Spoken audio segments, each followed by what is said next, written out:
I'm happy to introduce our Metaverse expert speaker to you today for June 2023. This is our first presentation to kick off our Summer of AI. David Davis is a retired educator, currently working part-time with the Technology and Learning Connections, or TLC, unit of the Problem Solving Response to Intervention Project at the University of South Florida. As the former director of the TLC team, he provided statewide and regional support to all Florida school districts in the areas of assistive technology, accessible instructional materials, instructional technology, universal design for learning, and virtual instruction within a multi-tiered system of supports, MTSS. His prior experience also includes being a music therapist, a certified behavior analyst, academic diagnostician, and a technology specialist and manager with the Florida Diagnostic and Learning Resources System. Mr. Davis has been a resident of Second Life for over 15 years, and he managed a region for USF for many years, designing the environments, doing presentations, and hosting meetings in world. He has presented nationally and internationally for over 25 years and has been doing presentations on virtual worlds, augmented reality, and immersive technologies since 2008. David Davis is Dave Lyle in Second Life. So, ladies and gentlemen, here's David Davis. I'll hand the mic to you, David. Thank you, Val. I appreciate it. Welcome. It is great to be here, and it is great to see everybody. I will start the transcript in just a moment as we get into it, and we'll stay fairly close to it throughout the presentation to make sure that I'm, providing support for those that like to read it. Plus, the transcript will be broken up, so if you want to copy it at the end to save it, to have it, it'll be easy to read.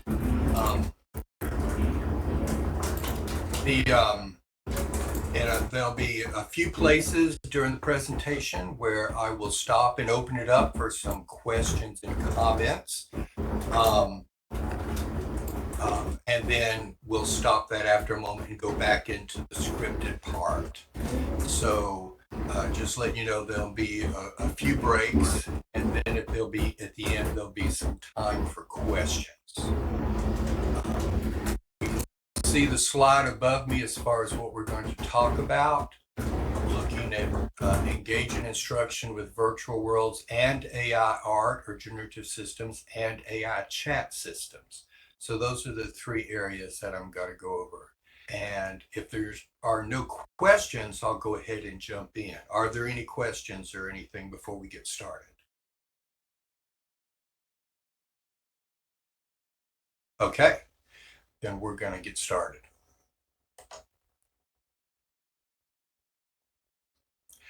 Yes, this is being, I believe, recorded, live streamed and recorded. So you should be able to watch it afterwards. Is that correct?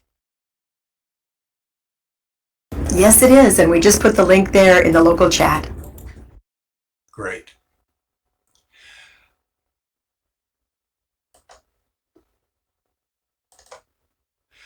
So the myth of average. My work in addressing the learning needs of all students is what has taken me into the world of digital tools, virtual worlds, and artificial intelligence.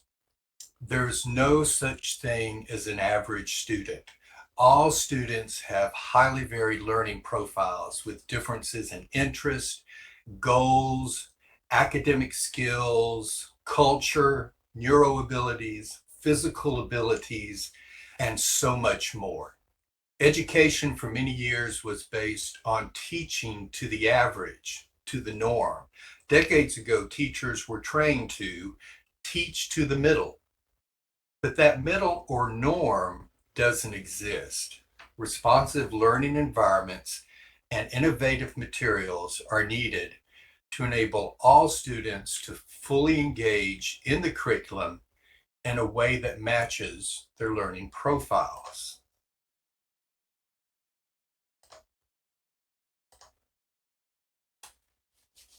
Every advancement in technology has included new ways to engage students in learning and support a diverse range of learning needs. Virtual worlds, AI art or media generation, and AI chat systems are three of the most transformative and powerful technologies at this time. And it could be argued that these three types of technologies will be the foundation for an intelligent metaverse. In this light, it's critical that teachers and administrators start to understand these technologies, use them, and explore how teaching and learning will be affected. This presentation explores the benefits of these technologies as responsive learning environments that can result in high levels of engagement.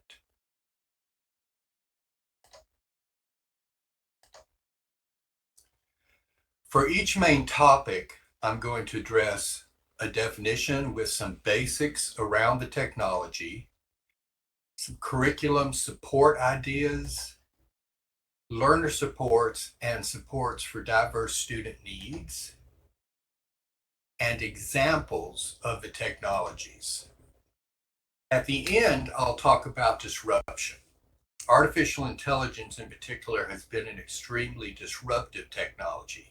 As an example, ChatGPT became publicly available around November 2022. And within just a couple of months, by January 23, Google, Microsoft, and others were announcing how they were updating their search engines and web services to incorporate chat type AI technology. Disruption of this size can result in all kinds of issues, including ethical considerations, changes in the job market, and financial impact. I'm going to briefly touch on a few of these issues at the end to hopefully get you interested in attending the rest of the presentations in this series and in continuing these discussions. There is a note card giver that says handout on the side of the presentation screen. If you touch it, you should receive a note card that includes links to a variety of the resources that I will mention in this presentation. It also includes my email address.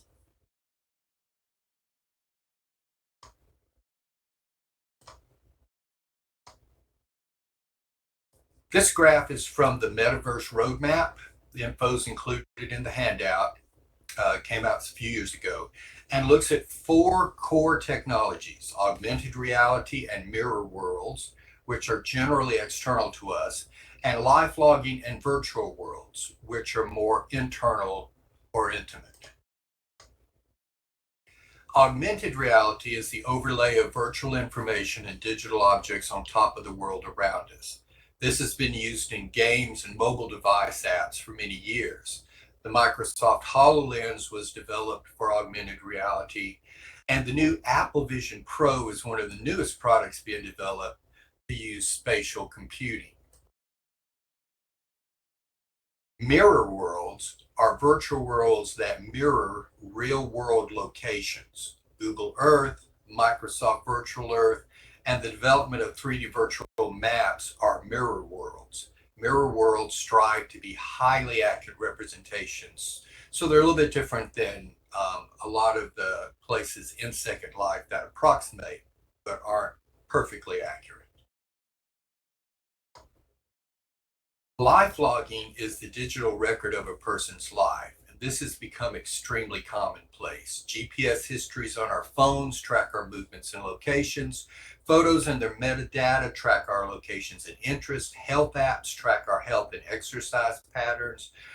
Our lives are being recorded and logged.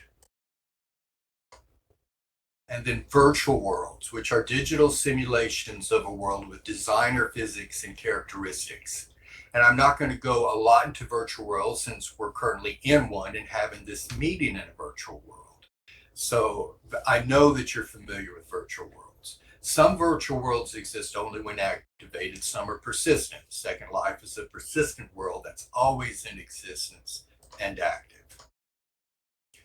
While virtual worlds are not considered to have artificial intelligence, they do include complex algorithms that responsibly control dynamics such as wind, light, terraforming, space, physics, geometry, modeling, audio, and avatars. Rules can be scripted to respond to any interaction based on the input, supporting the creation of almost any type of simulation. It is reasonable to expect that AI will become a part of virtual worlds at some point.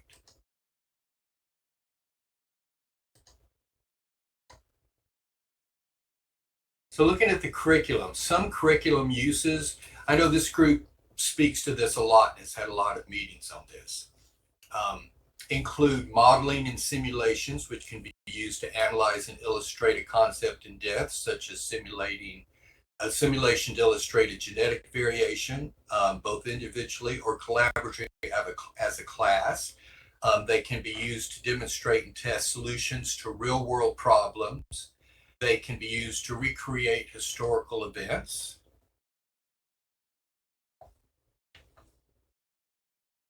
Students can use virtual worlds to create new places or create a place on the map, terraforming the landscape, adding buildings and landmarks, and then walk, swim, or fly through these virtual environments. And that builds visual spatial skills. In fact, just the act of working with prims builds a visual spatial understanding of geometric models and geometric transformations. Creating a model or simulation is one thing, but being able to move around and collaborate in that model or simulation is a very different learning experience. And virtual worlds, especially within immersive virtual reality, give us this possibility.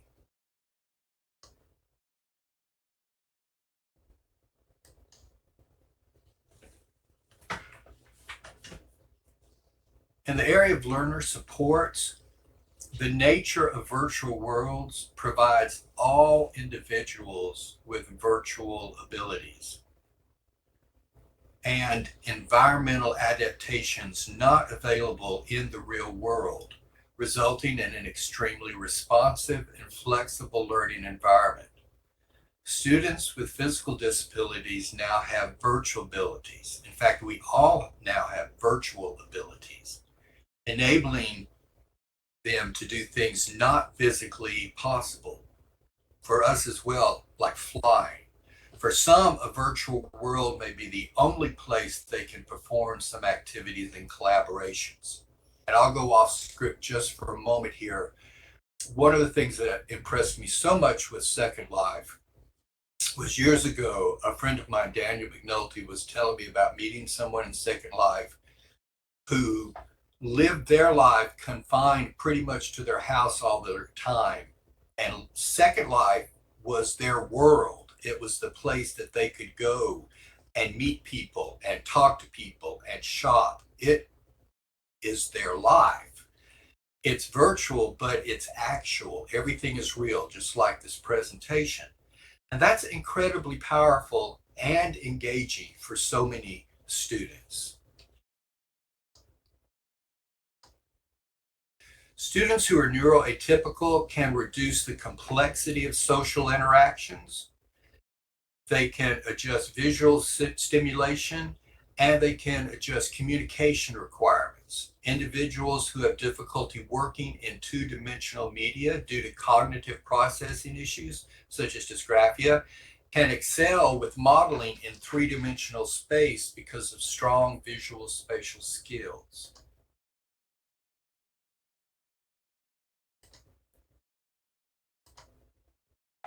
A real world example of a virtual world school is Willow Star 3D Academy, which is grades 6 through 12 and is a fully accredited school by the Florida Department of Education.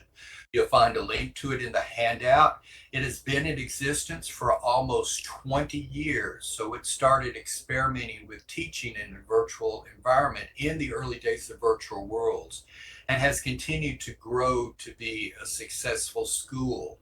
When I first started presenting in 2008 on virtual worlds, Willow Star was one of the places that I included in the applications that I shared with people, it's really amazing. So look it up and check it out sometime just to see that, yes, you can have a school that is completely in a virtual world.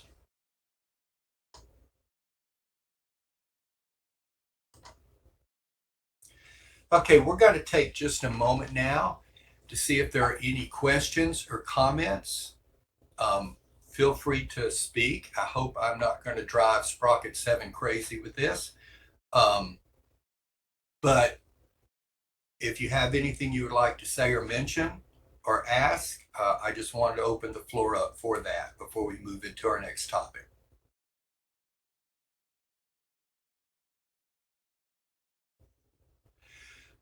Yes, being able to do math when people are going to college almost online anyway, being able to do it in a virtual environment could be absolutely incredible.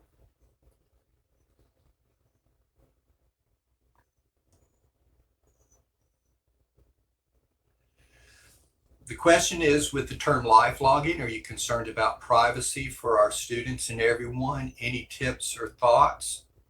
I think these are questions. This is a part of the education we have with our students, is helping them to understand that these technologies are happening, just like we look at the internet and how we're tracked when using web browsers. So for example, on my phone, I have location awareness turned off in Google Maps so that it does not constantly track where I am. If it's tracking where you are, it will also make connections with your photographs so that it is tracking everything.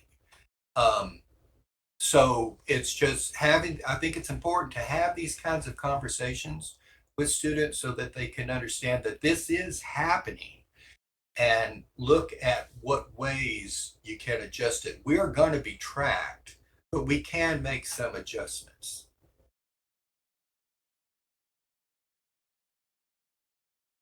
Anything else?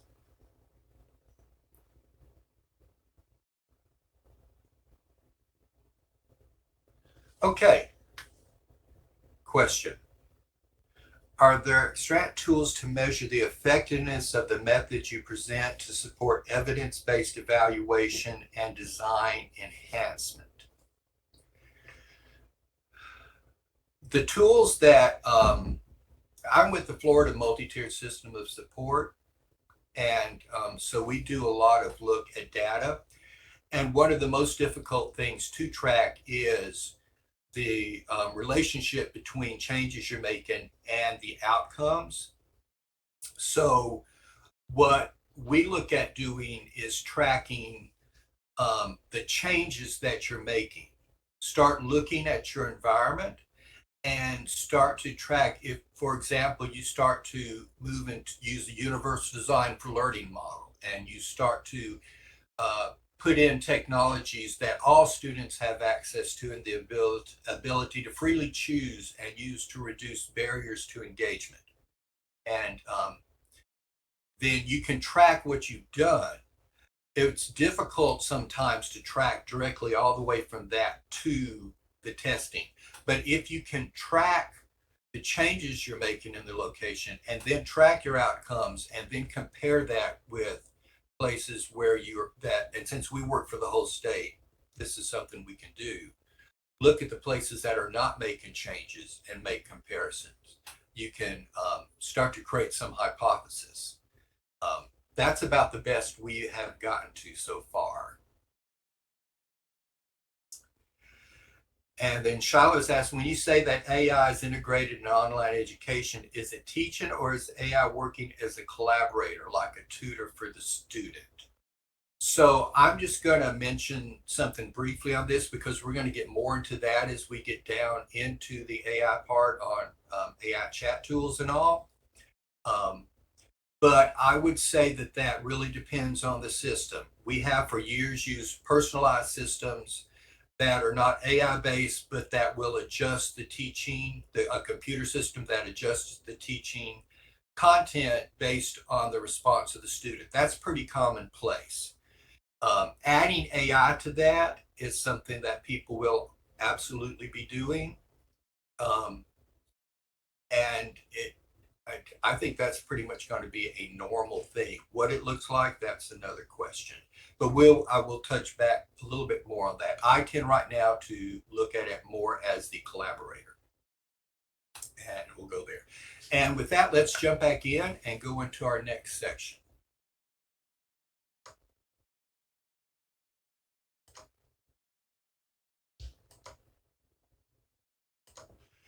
So I'm going to talk about artificial intelligence art systems. There are a lot of generative systems, music, all kinds of things, but I'm going to focus on art because it's a biggie at the moment. We have had image generation systems based on mathematics for many years. Pattern generators such as fractal generators and photo filters and programs like Photoshop are based on mathematical algorithms.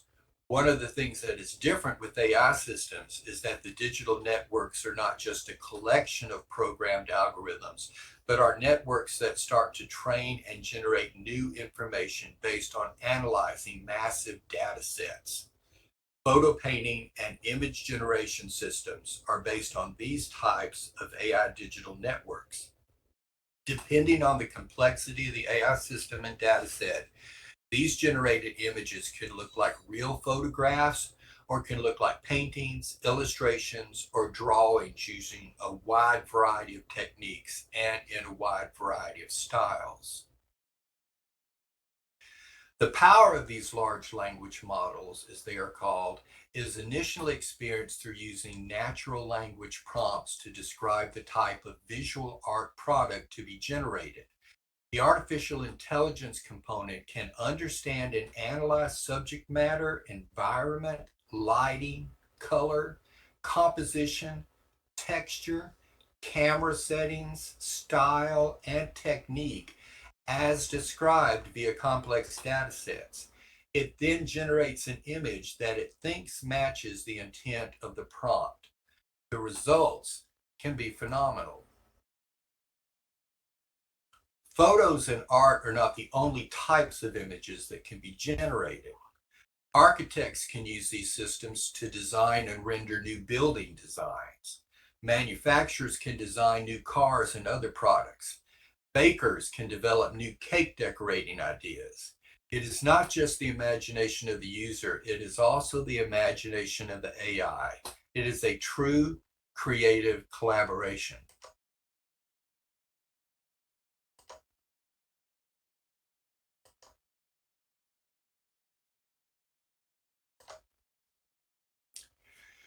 Digital art tools and AI systems provide highly innovative options for student engagement in a visual arts curriculum. Students who depend on mobile devices and desktop computers for product and media development now have new creative possibilities for creating an art form. All students have a new set of creative tools that can be used to anchor instruction in visual layout, artistic appreciation, language, and vocabulary. All students have a new set of creative tools to use while exploring historical, cultural, and global connections. Anyone can quickly create imaginative illustrations for paper and digital products.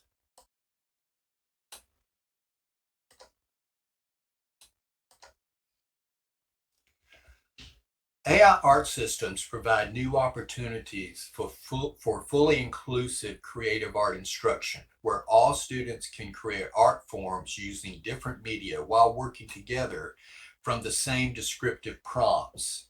Students with limited gross motor skills can now create sophisticated artwork.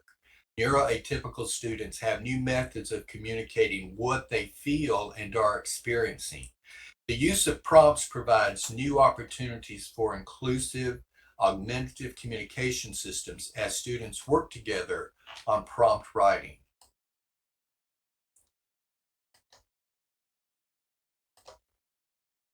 Here's some real-world examples. This one is AutoDraw. It's a Google tool that analyzes any sketch made on the screen and then offers a variety of simple drawings that it thinks that it, y'all gonna pull me off track here with the jokes. That if things you're trying to draw, you can then select the one that best resembles what you were, that best represents what you were after to begin with. It's really a great tool for getting icons and doodles to use as illustrations and in presentations. Um, I just love it. I think it's so much fun.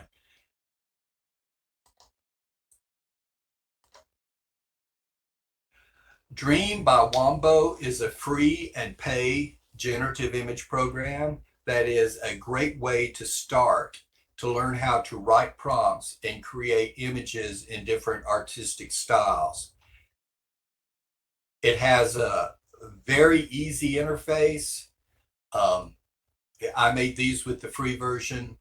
It's where I usually tell people if they want to start somewhere, go here because it's a great way to get your feet wet in this.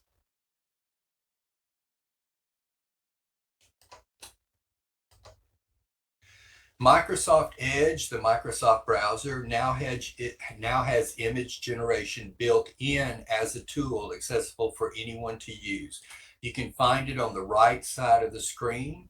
It works beautifully. You just put in your prompt. Here I put in a prompt of an image of an elven castle in a flowered meadow in the summer with a river, and it gave me 4 variations. Um, it's there. If you've got the system, it's in place.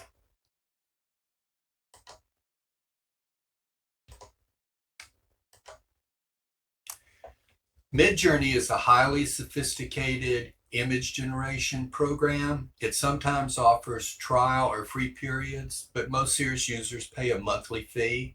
It can not only be used for creating artistic images, but can be used for product development, imagining decorated cakes and cookies, just about anything. The results are incredible and can be indistinguishable from photos, and this is often called synthography. So all 3 of these images were created in Midjourney, and you can look at the photo and tell it's it's a game changer.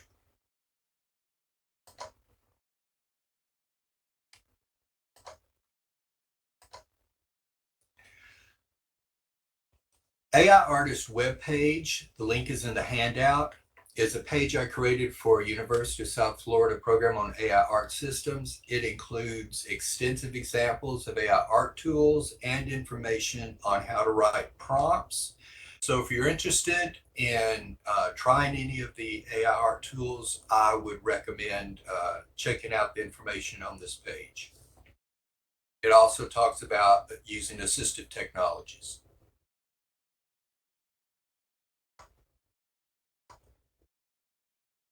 Okay, we're going to take the moment now again and find out, are there any questions or comments?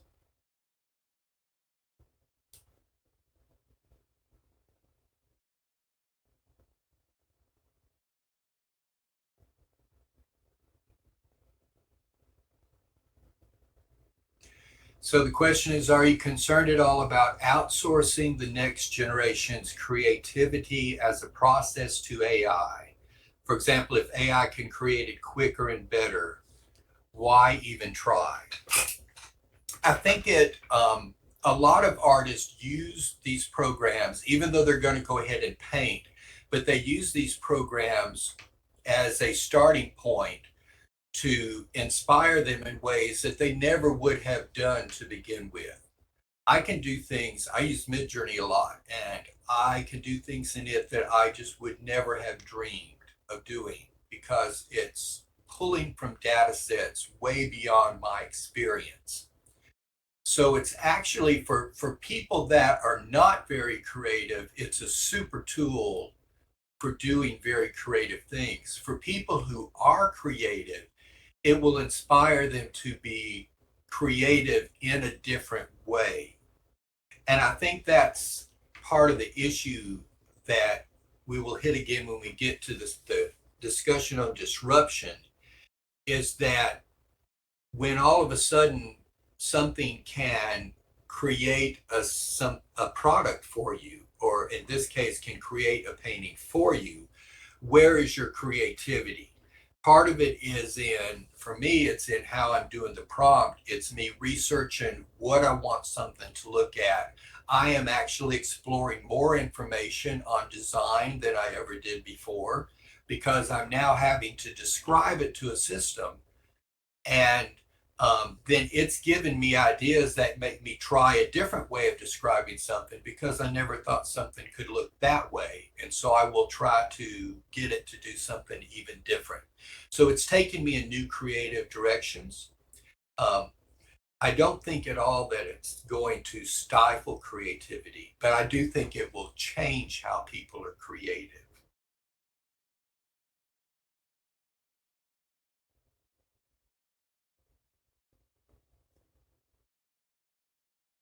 Any other questions?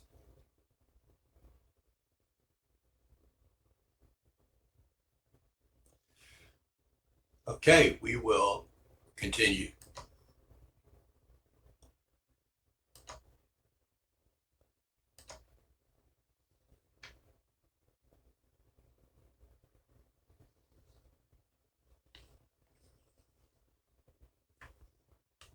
And just to go back real quick, yes, um, the comment, I'm sure real artists could do things with AI that I could not.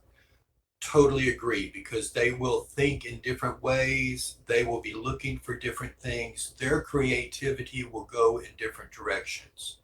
Um, so I really think it just opens things up in new ways. Okay, let's talk about, we've been talking about artificial intelligence, but we're going to go into it a little bit deeper as we get into the chat systems. So some quick basics on AI. Artificial intelligence, as we currently experience, can be considered narrow or general.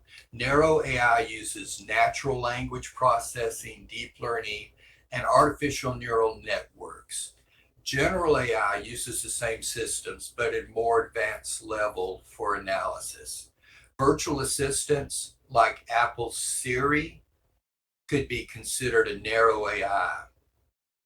Chat GPT could be considered a general AI because it's something that you can have a discussion with, which is at a much more advanced level than you can with, say, Siri.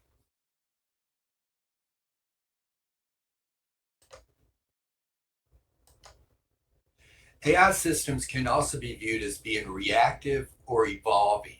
Evolving systems have a type of what I call working memory. Reactive systems tend to deal with the present. IBM Watson playing chess could be considered a reactive system. Other systems have session specific memory of what is happening and respond accordingly, learning and adapting during the session. And that's more like what you experience with something like ChatGPT. Artificial intelligence chat systems are large language models, LLMs, that process natural language, which is just the way we talk every day, enabling users to have human like conversations with the AI. They have access to extensive data sets of information and include complex algorithms for completing many types of writing and information processing tasks, such as composing emails, writing essays, writing articles, summarizing text, writing stories, and more. They can analyze large amounts of data, recognize patterns, and generate summaries and abstracts, as well as insights. Working with an LLM is a collaborative activity. Users can use natural language to train an LLM to help it understand the goals of the activity so that the responses of the LLM closely match the user's needs.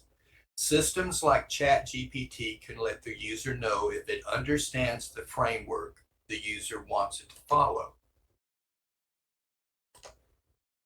What this means is that these new technologies understand what you say and write, and they can adapt to that. With ChatGPT, you can use regular language to describe how you want the system to work with you. You can describe, for example, what type of writing style, reading level, and text complexity you want the system to work in with you as you write together. You can ask it if it understands what you have said.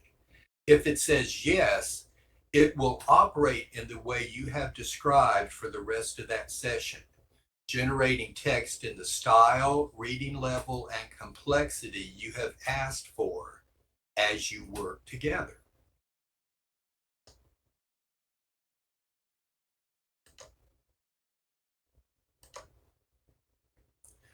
So let's look at some curriculum ideas. The use of tools like ChatGPT, this is in communication, has become prevalent in journalism and media development already. Many news articles are now written by an AI. So preparing students to use these tools is important. For writing, ChatGPT can be used with all types of writing assignments and is currently being used to write and as a writing assistant in many businesses. Writing assistant tools are being incorporated into Microsoft and Google software with increasing complexity, as well as in many writing and email programs. In research, AI systems are great at digging through research and identifying relevant data and published papers. There's an example in the AI chat resource that will be shared later. So let's look at some curriculum ideas. The use of tools like ChatGPT, this is in communication, has become prevalent in journalism and media development already. Many news articles are now written by an AI. So preparing students to use these tools is important. For writing, ChatGPT can be used with all types of writing assignments and is currently being used to write and as a writing assistant in many businesses. Writing assistant tools are being incorporated into Microsoft and Google software with increasing complexity, as well as in many writing and email programs. In research, AI systems are great at digging through research and identifying relevant data and published papers. There's an example in the AI chat resource that will be shared later. It's a great tool to use. Collaboration. AI systems can be great at translation to ensure clear communication. They can be used by groups to streamline networking activities, summarize information so groups can easily work together, and guide brainstorming sessions. In mathematics, AI systems that are based on the language of mathematics are amazing. Wolfram Alpha is an example system.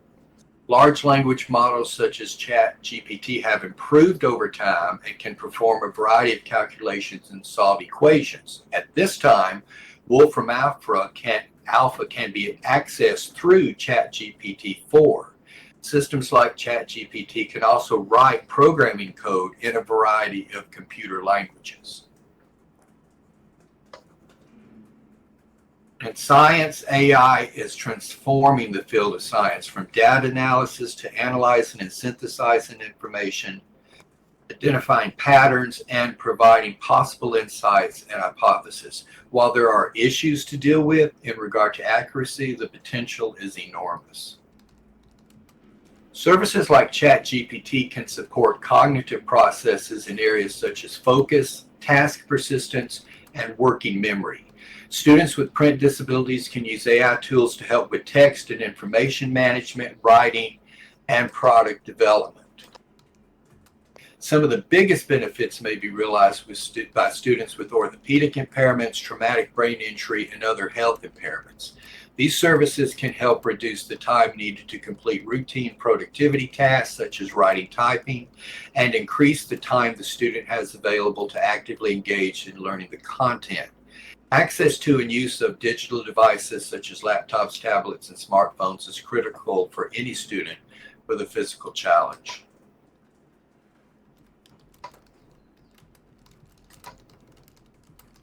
So let's look at some real-world examples. ChatGPT and GPT Plus, or version 4. GPT version 3 is free. Version 4, which is more accurate and sophisticated, is around $20 a month. ChatGPT 4 is often considered the most sophisticated of the AI chat systems available to the public, and it's quite phenomenal. Microsoft Edge and Microsoft Bing, the Microsoft web browser and search engine, both have chat features built in now, and it is a great way to search the internet. Edge will summarize the results of the search and provide links to the resource pages that it built the summaries from. Google Bard is a free experimental service from Google and is a separate site from the regular Google search engine. The interface is like ChatGPT. Elicit searches research papers based on a prompt and results with a list of papers it feels are most relevant to the request. It's a great resource, and it's in the handout resources.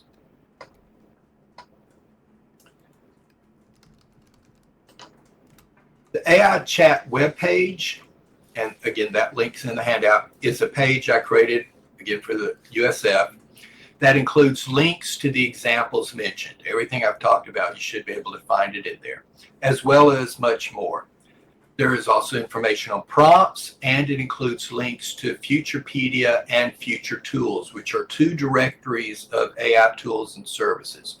And these are great directories to explore. You will be amazed at the different AI tools that are out there. It's just phenomenal. So, before we move on, any questions or comments here?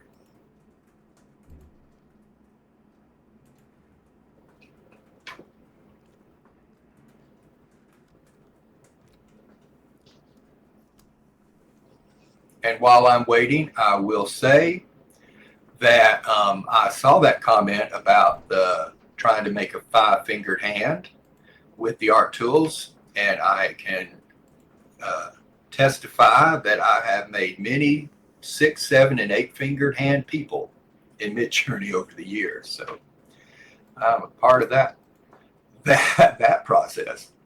So, question. Will synthography be the death of photography, or will we somehow appreciate human-created art and photos in a different way? I don't think anything will be the death of photography, but the changes it's making are huge. For example, on the slide right now, there are 2 images. There is the AI chat image where there's a girl talking to a robot. And then there's the illustration of an intelligent book that kind of represents ChatGPT. I needed clip art, but instead of going to a clip art service, which I would have done years ago for everything, I just went into Midjourney and created these images. That's a huge change. That's a massive shift that is impacting clip art services, where before, if you wanted things like that,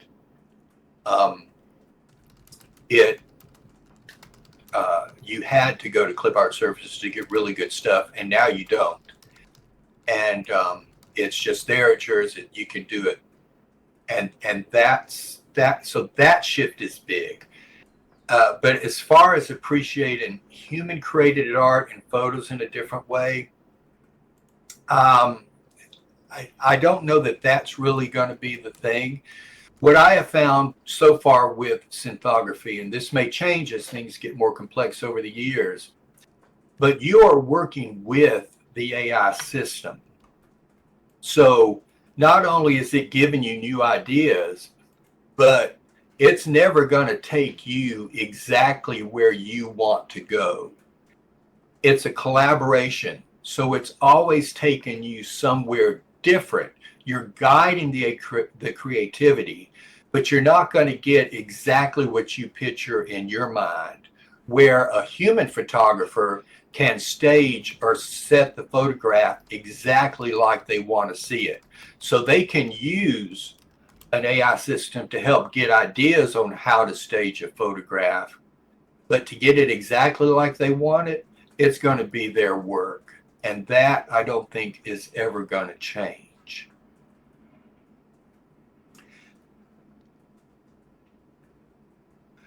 Gentle Heron said it seems important to teach users to always check the veracity of information provided by any source, included by AI. And yes, absolutely. When you're using information for papers or that you're sharing with others that was generated by an AI, you need to go back and verify it. You use it as a tool, but you do not use it as your authoritative voice. That's a very different thing altogether. Max noted that photography wasn't the death of painting, and I believe that is absolutely correct. Although it probably did impact the painting industry at the time. Every time there's been a shift, there's always been a huge impact on the previous industry structure because it was built on the absence of that new technology. So while it wasn't the death of painting, it certainly had an impact on the industry of painting at that time.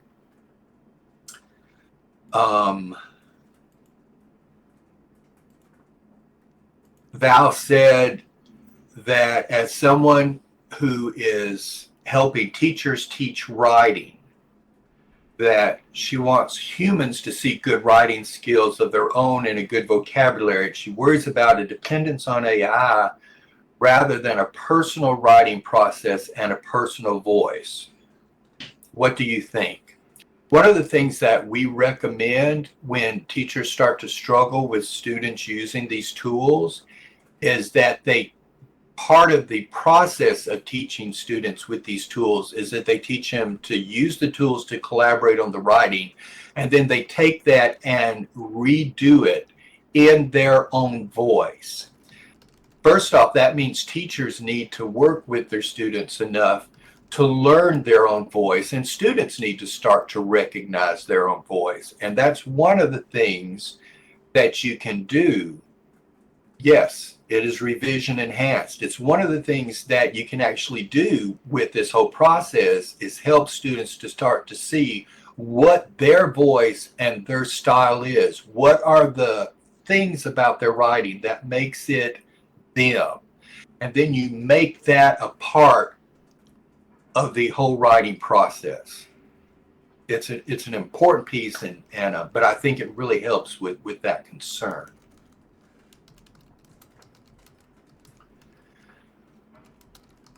Shiloh says her concern is that people will grow to rely on AI and less on critical thinking or not develop sound critical thinking skills. Can AI be trained to ask questions and help develop those skills in students and or adults? There are some things you can do right now. Some of your question, I think, goes to bigger things. But for example, if you're working in a session, say with Chat GPT, and when you start giving it a framework of how you want it to work with you, you can have it set itself so that it will ask you critical questions as you're working together to analyze itself. Another thing that people have just started doing with Chat GPT is when they work with it, they set up at the beginning a framework. I think they're calling it a decision tree, where they basically set it up to act as if it's three different experts in a field arguing with each other, working to come to a consensus but through disagreement and verification of information. When you give it a prompt, it will go through that process. It will set up three personalities and start to cross-check each other, and it will list all the cross-checks. And this has increased the accuracy of its outcome tremendously. So there are different things you can do with the system that can help to move towards accuracy. And again, to me, just the process of doing all these things brings back again the critical thinking on our own part and forces us to be cognizant of why we're asking it to do that and why it's important to put these types of checks in place. And yes, it is fact-checking itself.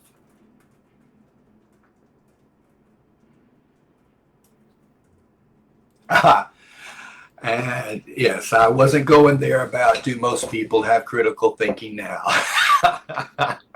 I would, that is, to me, this is just simply a stronger version of what happens with social media in general, is that sometimes it's easy to lose critical thinking skills because we are just been bombarded with so much information. Okay, I need to move on and wrap us up, get to the disruption section, and we will leave with our discussion on that.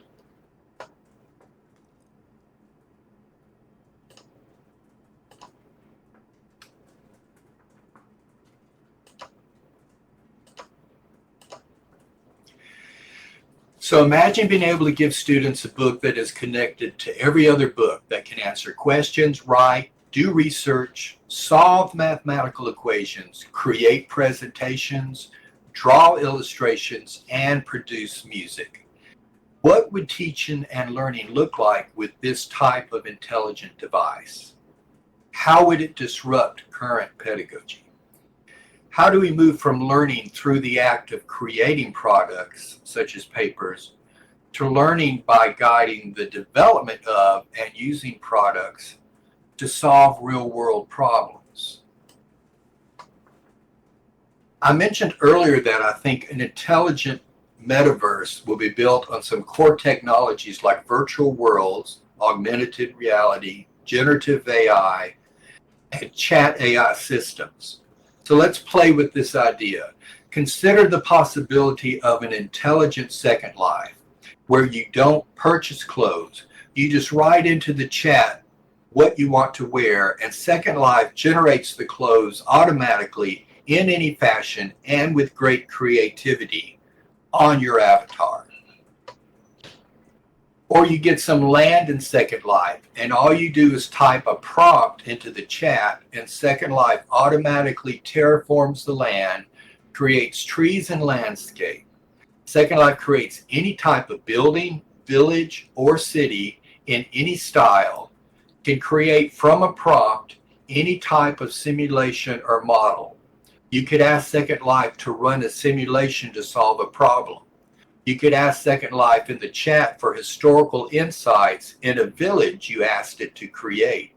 You can brainstorm and work with Second Life just as you would with a system like ChatGPT. What could you do with this type of Second Life?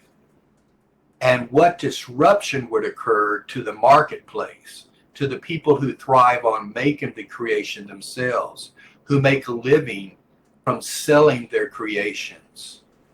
This is the promise, the disruption. This is, if, you know, as you do this mental game in your head thinking of this, you start to see how much impact it has in both directions. We have always copied others to develop our own skills. For centuries, people would sit in art galleries and copy the masters to learn how to paint. People who are artistic geniuses or musical geniuses have built massive mental databases in their heads over years based on seeing and hearing all the work others have done. They can choose to shift from one style to another when they create. They can choose to paint like or sing like someone else as they create. This is how they work.